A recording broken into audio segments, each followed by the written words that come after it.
Former Foreign Affairs Minister Ashley Jackson, up to news time, remained hospitalized after being affected by smoke when a fire broke out at his Lot 182 Wills Street Republic Park home.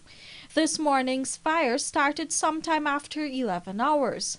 The Evening News understands that the 90-year-old was alone in his two-story home when the fire of unknown origin erupted. One of his neighbors told this newscast that she was in the yard with her handyman when they noticed smoke emanating from the house next door. We were there putting down some plants and watering the plants and so on, and then we saw some thick black smoke from under there, a room under there.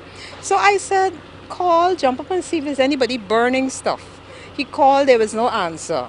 So I told him, go into the yard, call for Mr. Jackson, but of course he doesn't hear very well. Call for Mr. Jackson and then go and see what's happening. He told me it's fire. So right away I called the 911.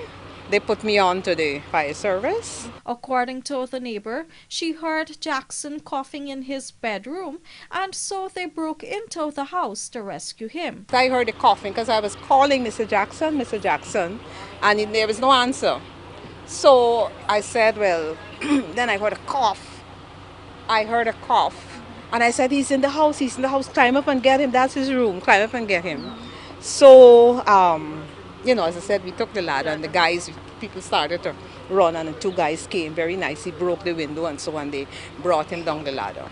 Oh. And the ambulance, by that time, of course, the ambulance came and the ambulance took him to hospital. They had to put on a mask because he'd inhaled all that smoke.